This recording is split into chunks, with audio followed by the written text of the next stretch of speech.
الحمدللہ رب العالمین والصلاۃ والسلام علی سید المرسلین اما بعد فاعوذ باللہ من الشیطان الرجیم بسم اللہ الرحمن الرحیم الصلاۃ والسلام علیک یا سیدی یا رسول اللہ وعلی آلک و صحابک یا حبیب اللہ۔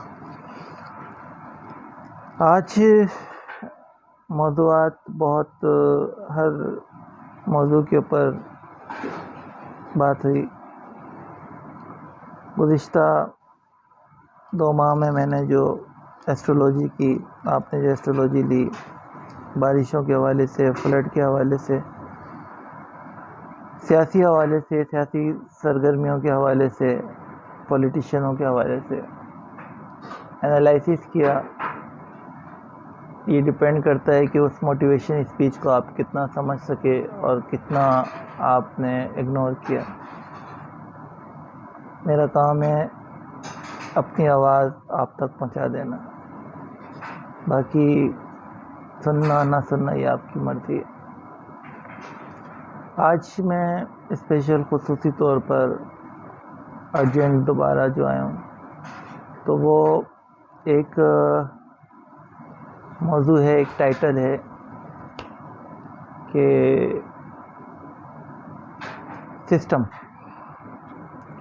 آج سسٹم کے اوپر بات کریں گے اور آج ایک ٹائٹل دے رہا ہوں سسٹم کا، اور اس سسٹم کے ٹائٹل کو میں تقریباً اپنے ایک پروگرام میں تو ختم نہیں کر سکوں گا۔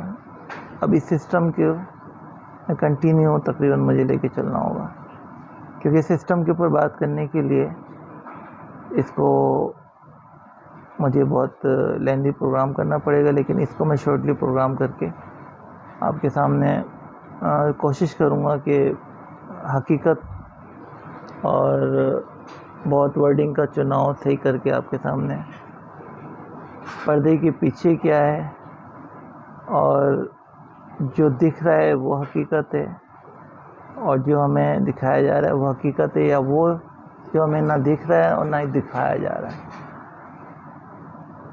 سب سے پہلے میں سسٹم کو اٹینشن کروں گا کہ سسٹم تھوڑا سا افہام و تفہیم کا مظاہرہ کریں، اور جو حالات پیدا ہو رہے ہیں اس کو بہت ڈیپلی جائزہ لیں، چونکہ سسٹم کو پتہ تھا اور بہت پہلے اس چیز کی آگاہی ہو چکی تھی، سالوں پہلے، کہ موجودہ وقت میں جو کچھ ہو رہا ہے اور جو ان فیوچر ہونے جا رہا ہے یہ سسٹم کو پتہ ہے۔ تو سسٹم کو چاہیے کہ جو کچھ انہوں نے کیا اپنی انویسٹیگیشن کے ذریعے، اپنی نیٹ ورکنگ کے ذریعے، جو پلاننگ پروگرامنگ کی، جو حکمت عملی کی ملک کی سلامتی کے لیے، یہ ان کا فرض تھا۔ لیکن سسٹم کو چاہیے کہ ابھی تھوڑا سا رخ چینج ہو رہا ہے، کچھ سوالات ایسے جنم لے رہے ہیں کہ وہ سسٹم سے جواب مانگ رہے ہیں، اور سسٹم کو اس کو جواب دینا چاہیے، وقتاً فوقتاً آ کر اس کو بریفلی جو ہے نا بریف کریں۔ میں جو اس وقت پاکستان کی صورتحال ہے اس پہ بہت بات ہو چکی، لیکن کرنٹ سچویشن پہ صرف اتنی بات کروں گا کہ اس وقت میں نے کہا تھا کہ پاکستان میں سری لنکا جیسے حالات ہو جائیں گے، اور سری لنکا سے بھی برے حالات ہو جائیں گے۔ آج سندھ میں ملینز پیپلز جو ہے نا وہ بے گھر ہو چکے ہیں، جن کو کراچی میں، کہیں سرجانی ٹاؤن میں، کہیں کٹی پہاڑی پر، کہیں کماڑی کی اسکولوں میں درویشوں والی زندگی گزارنی پڑ رہی ہے، اور اس وقت تقریباً پورا سندھ جو ہے نا وہ ڈوب چکا ہے، کراچی کو ہٹا کر۔ کراچی میں جگہ جگہ کیمپ لگے ہوئے ہیں، سیلاب زدگان کے لیے فنڈنگ ہو رہی ہے، نیوز چینلوں کے ذریعے، این جی اوز کے ذریعے بہت سے لوگ آگے آ کر فنڈنگ کر رہے ہیں کراچی کے لیے۔ اور یہ فنڈنگ ہے پنجاب میں، انٹیریئر سندھ میں، بلوچستان میں، جس میں سب سے زیادہ تباہی بلوچستان میں ہوئی. تو اس کے لیے کراچی اس وقت فنڈنگ جمع کر رہا ہے، اور مختلف نیوز چینلز میں، مختلف این جی اوز اور پولیٹیشینز اپنے اپنے طریقے سے فنڈنگ جمع کر رہے ہیں. میری ہاتھ جوڑ کے التماس ہے ان تمام لوگوں سے کہ جو فنڈ آ رہا ہے گزارا اللہ کے واسطے، خدا کے واسطے. 8 مئی کو جو ارتھ کوئک آیا تھا، اس وقت ہم کرنٹ سچویشن پر ہم کراچی میں تھے، اور کراچی میں جگہ جگہ ہماری کیمپنگ تھی. اور پھر کراچی سے اسلام آباد سے مالاکنڈ جس طرح ہم پہنچے، اور وہاں پہ جو ہم نے صورتحال دیکھی وہ رود افشاں سے ظاہر ہے جو کچھ ہوا وہاں پر، اور جتنی جانیں وہاں پہ ضائع ہوئیں، کتنے گھر برباد ہوئے. اسپیشل خاص طور پہ کشمیر بہت افیکٹڈ ہوا اس سے. مظفر آباد، مالاکنڈ، ہزارہ ڈویژن، بہت زیادہ اس پہ پورا کے پی جو ہے نا ڈسٹرائے ہو چکا تھا. لیکن یہاں سے کراچی سے جتنا بھی سامان جا رہا تھا وہ اسلام آباد کے بعد آگے نہیں پہنچ پا رہا تھا. پھر ریڈ کراس والوں نے، اور پھر نیٹو آ گئی تھی، نیٹو کو ہٹا دیا تھا. پھر پاکستانی ہمارے پاک فوج کے جوانوں نے پھر بڑھ چڑھ کر وہاں پر ریسکیو کیا، اور سب سے زیادہ ورکنگ، جبکہ ہزاروں این جی اوز وہاں پہ اپنے کیمپ لگا کے بیٹھ کے ورکنگ کر رہے تھے. 2-3 این جی اوز کے ساتھ مل کر پاک آرمی کے جوان دستوں نے جو ریسکیو کیا، جو امداد کی، اس کی مثال کہیں نہیں ملتی. اب اس ارتھ کوئک کے بعد ایک پاکستان میں ایک چینجنگ ہوئی. وہ چینجنگ ہمیں سوات میں نظر آیا، وہ چینجنگ ہمیں مالاکنڈ میں بھی نظر آیا، دیر میں بھی نظر آیا، اور انٹیریئر کے پی میں بھی نظر آیا. آج پھر وقت نے کروٹ بدلی ہے، اور پھر ماضی پلٹ کر جو ہے نہ آیا ہے. تو سسٹم کو یہ تمام چیزوں کے بارے میں پتہ ہے، اور سسٹم اس پہ اپنا کام کر رہا ہے. آج اس بات کو یہاں پہ روک کے میں کہوں گا، آج جو توہین عدالت کے حوالے سے عمران خان صاحب کو پیش کیا گیا، میں چاہوں گا کہ عمران خان صاحب معافی نامہ دے دیں تو بہتر ہے. کیونکہ ماضی میں ایک عمران خان نہیں، ہزاروں عمران خان ہیں جنہوں نے عدالت کی توہین کی، اور وہی ہے کہ توہین عدالت کے زمرے میں آئے. بہت سے لوگ تو پیش ہوئے، اور بہت سے لوگ فرار ہو گئے. کوئی دبے لفظوں سے توہین عدالت کرتا ہے، اور کوئی کھل کر جو ہے نا توہین عدالت کرتا ہے. لیکن مجھے نہیں لگتا ہے کہ عمران خان صاحب معافی مانگیں گے. اور ابھی انہوں نے ان کا جو پلان بھی ہے وہ تیار کر چکے ہیں، تبلیغ کا جو انہوں نے کہا ہے. اب وہ ایک اپنی Tablighi Jamaat I S F کے ذریعے وہ ایک 1947 کی طرح ایک نئی آزادی کا ایک نعرہ لے کے اٹھیں. اب اللہ واللہ عالم یہ نعرہ، یہ آزادی کون سی آزادی ہے کہ 1947 کے بعد ایک آزادی مل گئی؟ آزادی قید میں تو ہم تھے ہی نہیں، تو آزادی کی تو بات ہی نہیں ہے. کیونکہ 1947 میں پاکستان آزاد نہیں ہوا تھا، بلکہ پاکستان تخلیق میں آیا تھا. ہندوستان ڈیوائیڈ ہوا تھا، ایک انڈیا بن گیا اور ایک پاکستان بن گیا، ایک وجود میں آئے. اب یہ آزادی کس آزادی کی بات کر رہے ہیں؟ کون سی آزادی کی بات کر رہے ہیں؟ کہ ہم غلام ہیں؟ اگر ہم غلام ہیں تو کس کے غلام ہیں؟ وضاحت کریں، دبے لفظوں سے بات نہ کریں. ان کے اشارے بہت دور دور تک جا رہے ہیں، تو سسٹم کو چاہیے کہ ان کے اشاروں کو بھی دیکھیں. سسٹم کمپرومائز اگر کر لے گا تو پھر فائدہ کچھ نہیں ہے.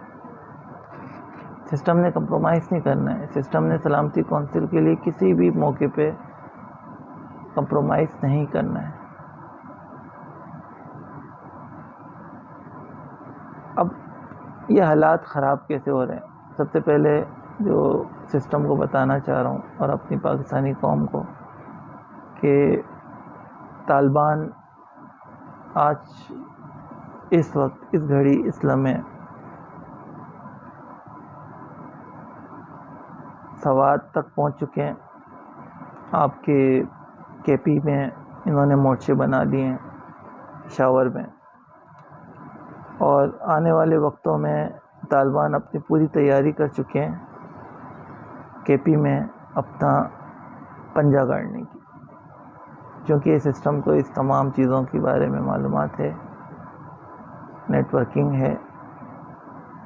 تو ابھی طالبان کے ساتھ انٹرنل کیا ایشوز ہیں، وہ ایشوز کو سامنے لا کے اس کو ریزولو کرنے کی کوشش کریں، کیونکہ آنے والے وقتوں میں جو نظر آ رہا ہے کہ طالبان جو ہے وہ بہت تیزی سے پاکستان کی جگہ جگہ کونے کونوں پر، ہر صوبے میں ہر جگہ پر پھر دوبارہ اسپرائٹ ہوں گے، پھیلیں گے اور بیٹھ جائیں گے. اس لیے طالبان کو اگر آج میں یہ کہوں کہ پاکستان پر طالبان آ گئے ہیں تو اس میں دو رائے نہیں ہے. طالبان پاکستان میں آ چکے ہیں اور انہوں نے مختلف جگہوں پر اپنے مختلف شہروں میں، مختلف ڈسٹرکٹ لیول پر، زون لیول پر، ایریا لیول پر انہوں نے اپنے اپنے مورچے سنبھال لیے ہیں. سوات، پالاکنڈ، گلگت میں تو ان کا باقاعدہ طور پر انہوں نے اپنی پناہ گاہیں بنا لی ہیں. تو آخر طالبان کا اغراض و مقاصد کیا ہے، کیا چاہتے ہیں؟ آنے والے وقتوں میں، مستقبل میں طالبان کو میں پاکستان کے معاملات میں انٹرفیئرنس ہوتے ہوئے دیکھ رہا ہوں. یہ بیک ٹو دا فیوچر والی بات ہے. اب عمران خان صاحب یہاں پر ایک طالبان پاکستان میں انٹر ہو گئے ہیں، دوسرا پورا پاکستان اس وقت 70% پاکستان فلڈ میں ڈوبا ہوا ہے. تیسرا یہ ہے کہ کراچی کی بھی محکمہ موسمیات نے جو پیشن گوئی کی ہے، کراچی میں بھی ہیوی رین کی دوبارہ 7 اور 8 9 اسپیل کی پیشن گوئی ہے، سائیکلون کی پیشن گوئی ہے. اور بلوچستان میں تسلسل کے ساتھ ارتھ کوئک کا آنا، یہ بھی ایک اچھی نشانی نہیں ہے جو سونامی کی طرف لے کے جا سکتی ہے. ہر محاذ پر پاک فوج ہماری ریسکیو کر رہی ہے اور اس وقت جہاد کر رہی ہے. پولیٹیشین مزے کر رہے ہیں. کہاں گئی وہ، میں کھل کر بات کروں گا، کہاں گئی پیپلز پارٹی کے M P minister Sharjeel Memon نے اپنا فصلیں بچانے کے لیے پانی کا رخ چینج کر کے غریبوں، کسان، ہاریوں کی پوری زمینیں برباد کر دیں. یہ تو حال ہے ان وڈیروں کا، جاگیرداروں کا. یہ ناصر شاہ نے اپنے فارم ہاؤس بچانے کے لیے پانی کا رخ چینج کر دیا، پہلے خورشید شاہ نے کیا تھا. تو آج بھی مجھے کہنا پڑتا ہے بھٹو زندہ ہے، روٹی کپڑا اور مکان، بھٹو زندہ ہے. آج انٹیریئر سندھ میں جا کے دیکھیں کہ لوگ بھوک سے مر رہے ہیں. لڑکانہ پانی سے ڈوبا ہوا ہے، کوئی ایک گھر بتا دیں جو بچا ہو، لیکن یہ بے فکری سے سو رہے ہیں. اپنی اپنی فارم ہاؤس کی، اپنی زمینوں کی حفاظت کی انہوں نے بس ذمہ داری لی ہوئی، باقی پاکستان پورا سم جائے باڑ میں، ان کو کوئی ٹینشن نہیں ہے. سسٹم کو چاہیے کہ اس کو دیکھیں. ایک ہمارے جج تھے، سابق جج ثاقب نثار صاحب، جنہوں نے 24 کروڑ عوام سے 3 مہینے کی سیلری لی اور اس سیلری سے وہ بھاشا ڈیم تعمیر کرنے جا رہے تھے. آج پاکستان میں صرف 2 ہی بڑے ڈیم ہیں. اگر آج ڈیم بنے ہوئے ہوتے جس طرح 5000 ڈیم چائنا میں، اگر یہ ڈیم بنے ہوئے ہوتے آج ہمارے پاس، چھوٹے چھوٹے ڈیم بنا لیتے ہم، تو آج اتنے نقصانات نہیں ہوتے اتنے نقصانات آج ان فلڈنگ سے ہوئے. بھاشا ڈیم کے نام سے فنڈنگ کی گئی، فنڈنگ دی گئی 24 کروڑ عوام سے. ان کے حلال خون پسینے کی کمائی 3 مہینے کی لی گئی. مجھے کہنا ہے اور مجھے کہنے دو، یہ میرا حق پہنچتا ہے کہ تم نے مزدوروں کے خون پسینے کی کمائی 3 مہینے کی کمائی تم نے اپنے پاس رکھی اور اس کمائی سے تم نے بھاشا ڈیم کہاں پہ ڈیم تعمیر کیا؟ سوائے آپ کو اس کے بعد میں نے USA UK سوئٹزرلینڈ میں گھومتا ہوا دیکھا، ڈانس بار پارٹیوں میں دیکھا، آپ کو بڑے بڑے پکچروں میں دیکھا، ٹویٹر میں دیکھا، بڑے پارٹیاں جوائن کی جا رہی ہیں. آپ نے تو بہت وعدے کیے تھے، وہ وعدہ ہی کیا جو وفا ہو جائے. تو آپ کے وعدے دھرے کے دھرے رہ گئے اور پاکستانی عوام بھاشا ڈیم نہ بننے کی وجہ سے فلڈنگ کا شکار ہو گئی. اس ملک میں کون مخلص ہے اس پاکستان سے؟ کس کو مخلص کہیں؟ بڑے بڑے دعوے کیے جاتے ہیں، بڑے بڑے باتیں کی جاتی ہیں، جتنے بڑے بڑے بجٹ پیش ہو رہے ہیں. انفراسٹرکچر اگر آج کراچی کا پاکستان کا صحیح ہوتا تو اتنی تباہی نہیں ہوتی. ہمیشہ بھیک مانگنا پڑتا ہے IMF سے، USA سے، نیٹو سے، دوسری کنٹریز سے، اور پھر ٹی وی میں آ کے چندہ جمع کیا جاتا ہے. NGOs کیمپیں لگا رہی ہوتی ہیں. اتنے بڑے بڑے خربوں کی تعداد میں آپ جب بجٹ دیتے ہو پروونس کو، وہ کہاں جا رہا ہے؟ سسٹم اس چیز کو بھی کیلکولیٹ کرے، سسٹم اس چیز کو بھی ہائی لائٹ کرے. اب وقت آ گیا ہے کہ ان کے چہروں کو بے نقاب کیا جائے. انہوں نے بہت بلیک میلنگ کر لی ہے، بہت عوام کو بیوقوف بنا لیے اپنی جذباتی تحریروں اور تقریروں سے. یہ بکاؤ ہیں. آج مہنگائی اتنی عروج پر ہے، لوگ کراچی کے عوام کھانے کو ترس رہی ہے. پیٹرول نہیں مل رہا، بجلی نہیں مل رہی، گیس نہیں مل رہی، سبزیاں نہیں مل رہی ان کو کھانے کے لیے. ہر چیز مہنگائی پہ پہنچ چکی ہے. سری لنکا سے بھی بدترین غلیظ حالات ہو چکے ہیں. میں کرنٹلی ابھی سری لنکا سے ہو کر آ رہا ہوں، اور گراؤنڈ ریئلٹی پہ جو ان کے حالات دیکھ کر آ رہا ہوں، بہت اچھے ہیں، ہم سے بہت اچھے. سکون کی زندگی ہے. کراچی پاکستان میں جو لوگ نفسیاتی مریض ہو چکے ہیں، انٹرنیشنل میڈیکل ریسرچ کے مطابق ہر شخص کوئی نہ کوئی نشہ کرتا ہے، چاہے وہ سگریٹ کا ہو، پان گٹکے ہو، بین پوری کا ہو، ویڈ کا ہو، آئس کرسٹل کا ہو، یہ آپ کا پل کا ہو. نشہ بہت آ چکا ہے. اور کہاں سے آ رہا ہے، کدھر سے آ رہا ہے، کہاں سے امپورٹ کیا جا رہا ہے، کس طریقے سے اس کو خاص طور پہ لاہور میں، اسلام آباد میں، راولپنڈی میں، کراچی میں پھیلایا گیا ہے، اور کس طرح ان کو عادی بنایا گیا ہے ہمارے نوجوان طبقے کو ایک پلاننگ اور پروگرامنگ کے ذریعے سے. یہ کاش کہ ہم اس پہ بھی گہری نظر رکھتے اور اس پہ پابندی لگاتے. تو آج ہماری جب نور الدین زنگی نے جب سلیبیوں سے جنگ لڑی تو عربوں کو جب بلایا نا، تو یہ 20 22 سال کے جو بادشاہ بنے ہوئے تھے اپنے اپنے ملکوں کے، ان کی ٹانگوں میں کپکپاہٹ تھی، جان نہیں تھی، عیش و عشرت میں ڈوبے ہوئے تھے. تو یہ جنگ کیا کرتے، یہ تلوار کیا اٹھاتے؟ یہ ہاتھوں میں چوڑیوں کا وزن تو برداشت نہیں کر سکتے اپنی کلائیوں میں، تو تلوار اٹھانے کا وزن کیسے برداشت کرتے؟ نہیں آئے. نور الدین زنگی نے اکیلے وہ جنگ لڑی سلیبیوں سے.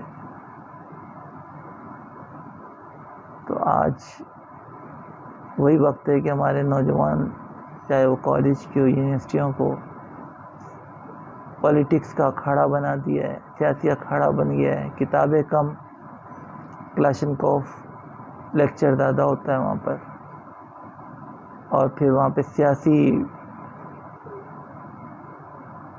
جو ہے اغراض و مقاصد زیادہ پڑھائے جاتے ہیں. اور پھر وہاں پہ جا کے یونیورسٹیوں کا میں نے حال دیکھا ہے، خاص طور پہ میں نے جو لاہور کی یونیورسٹیوں کا حال دیکھا ہے، کوئی ایسی طلبہ و طالبات نہیں جن کے ہاتھوں میں موبائل نہ ہو اور جن کے موبائلوں میں دجالی فتنے نہ ہوں، بے حیائی بے شرمی والے. یہ حال ہے. اور پھر ان کے دماغ گھوم رہے ہوتے ہیں.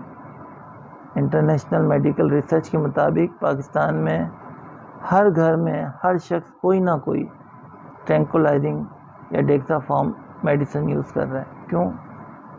ذہنی ریلیکس نہ ہونے کی وجہ سے، ٹینشن کی وجہ سے، ڈپریشن کی وجہ سے.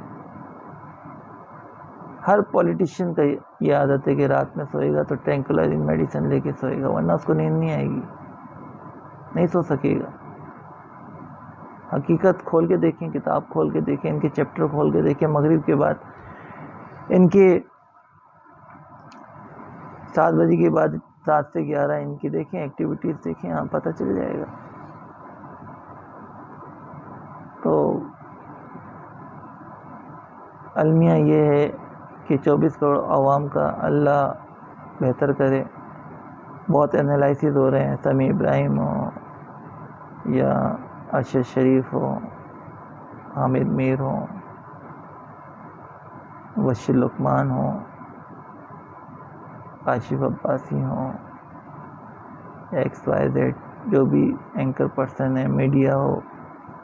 اس وقت میڈیا نے سب سے زیادہ اس وقت سب سے زیادہ میڈیا نے پینک پھیلایا ہوا ہے، اور میڈیا کی وجہ سے لوگ نفسیاتی ہو چکے ہیں. چھوٹی سی خبر کو بھی بڑی خبر پیش کر کے نا لوگوں کے دلوں میں ڈر و خوف ڈال دیا گیا ہے. جبکہ مسلمان وہ ہے جو جہاز سے نہیں ڈرتا. جو آنے والی ہے، جو آ رہی ہے، وہ اللہ کی رضا اس کی منشا سے آ رہی ہے، اس کو روک نہیں سکتے. جس کی آنی ہے اس کی آنی ہے. مسلمان کا یہ عقیدہ اور ایمان ہے. لیکن بڑے افسوس کے ساتھ بھی کہنا پڑتا ہے کہ بے تحاشا ڈر اور خوف مسلمانوں کے دلوں میں بٹھا دیا گیا ہے. اور آگے چل کے دجالی فتنہ نظر آ رہا ہے. ٹوٹل دجال کا فتنہ چل رہا ہے. دجال جو گھس چکا ہے اور اپنے فتنے پھیلا چکا ہے. ہمارے نوجوان اس وقت اٹھ کے کھڑا نہیں ہو سکتے. اس نے نشے کا عادی بنا دیا انہیں، بے حیائی بے شرمی کا عادی بنا دیا انہیں. اسی چینلوں کے ذریعے، چاہے وہ چینل الیکٹرانک میڈیا ہو، پرنٹ میڈیا ہو، سوشل میڈیا ہو، تباہی مچا دی ہے، بربادی کر دی ہے. نوجوان نسل خراب ہو رہی ہے، برباد ہو رہی ہے. عمران خان صاحب پلان بی پر جو کام کرنے جا رہے ہیں، میں سوائے ملک میں خانہ جنگی کی اور کچھ مجھے نظر نہیں آ رہا ہے. ایک طرف طالبان، ایک طرف فلڈ، ایک طرف عمران خان کا پلان بی، ایک طرف ہماری اسلام آباد. کیا ہے بار بار اسلام آباد کو دھمکی دینا؟ اسلام آباد میں ہے کیا؟ یہ 30-35 کلومیٹر کا رقبہ، وہاں پہ کون بیٹھا ہوا ہے اسلام آباد میں؟ وہ کس کی طرف اشارہ کر رہے ہیں؟ سسٹم کی طرف. سب جانتے ہیں، لوگ اتنے بیوقوف نہیں ہیں. آپ کس کی طرف اشارہ کر رہے ہیں؟ شیخ رشید ہو گیا یا فواد چودھری کو فواد ڈبو کہوں گا کہ بلا وجہ جو ہے وہ اسلام آباد کی طرف انگلی اٹھا رہا ہے. توہین عدالت کے زمرے میں تو فواد چودھری بھی آتا ہے، شبلی فراز بھی آ رہے ہیں. آپ کا یہ نیا بچہ ہے جو پارلیمنٹ ہاؤس تک پہنچ گیا گھستے کے ساتھ. جتنے انٹلیکچوئل پرسن تھے وہ سب بیک ہو چکے ہیں، تھک ہار چکے ہیں. کہہ کر اسپیچ کر کے بہت کوششیں کی انہوں نے، لیکن انہیں پیچھے دھکیل دیا گیا. اور اب جو نئی قوت آئی ہے، یہ ایک پلاننگ اور پروگرامنگ کے ذریعے سے باہر سے موٹیویشن لے کر اور باہر سے بیک اپ لے کر، وہ سوائے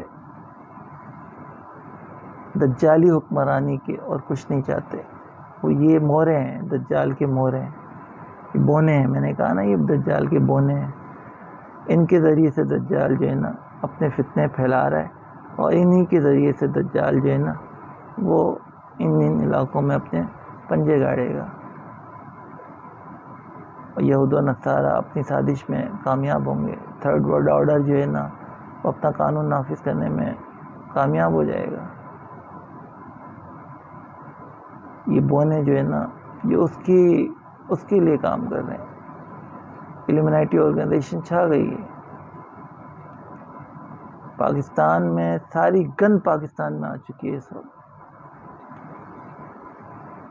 تو سسٹم کو چاہیے کہ سسٹم فوراً ایکشن لے اس بات کا. اور سسٹم جو ہے سسٹم کو ضرورت ہے راحیل شریف کی اس وقت. تو راحیل شریف صاحب، آج میں آپ سے گزارش کروں گا کہ خدا را پاکستان آئے اور اپنی دھرتی ماں کو بچائیں. اس وقت آپ کی بہت ضرورت ہے، بہت زیادہ ضرورت ہے راحیل شریف صاحب.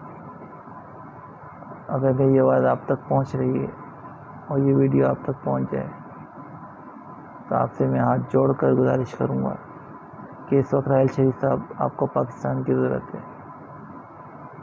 انشاءاللہ امید ہے کہ آپ اس بات پر سوچیں گے. اس حصے کے ساتھ میں آپ سے اجازت چاہوں گا. اللہ نگہبان، اللہ تعالیٰ ہمیں آنے والے قہر عذاب سے بچائے، اس مصیبت سے بچائے، دشمنوں سے بچائے، اور حاسد فاسق لوگوں سے بچائے، یہود و نصارہ کی چالوں سے بچائے، دجالی فتنوں سے بچائے. اللہ تعالیٰ اس ملک اور ہمارا پیارا ملک جو 27 رمضان کو وجود میں آیا، اسلامی جمہوریہ پاکستان کا مطلب کیا؟ لا الہ الا اللہ محمد رسول اللہ صلی اللہ تعالیٰ علیہ وسلم. ہمیں ابھی وقت آ گیا ہے کہ نظام مصطفیٰ قائم ہو اور ہم حضور صلی اللہ علیہ وسلم کا نظام تخت پر لے کر آئیں. یہ وہ وقت ہے.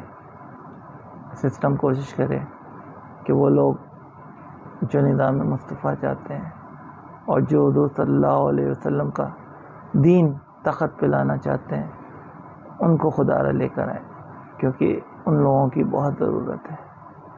نہ کہ ان مکار، ثانی، شرابی، کرپشن مافیا، خونی اور جو اپنا دین و ایمان بیچ چکے ہیں، قادیانیوں کے یار، ایلومینائزیشن کے member, U S A organization, White House کے ممبر. ہمیں ان سے بچائیں، ان سے محفوظ رکھیں. یہ ہماری صفوں میں گھس چکے ہیں اور بہت بہت بہت برا ہونا چاہ رہا ہے. میرے منہ میں خاک، لیکن جو کچھ میں دیکھ رہا ہوں وہ کچھ اچھا نہیں ہوتا ہوا نظر آ رہا ہے. خاص طور پر اپریل تک ملک نہایت، نیکسٹ ایئر کی اپریل تک ملک نہایت مالی وسائل کا شکار رہے گا. عوام پریشان پہ پریشان در پریشان ہو جائے گی. تو ملک کو اس پریشانی سے نجات دلائیں. آج میری پوری اسپیچ سسٹم کی طرف ہے کہ سسٹم کائنڈلی اپنے اس دھرتی ماں کو بچا لیں. اسی کے ساتھ نیک تمناؤں اور دعاؤں کے ساتھ آپ سے اجازت چاہوں گا. آپ تمام سننے والوں کو، چاہنے والوں کو، محبت کرنے والوں کو محمد ارشد رضا کا سلام.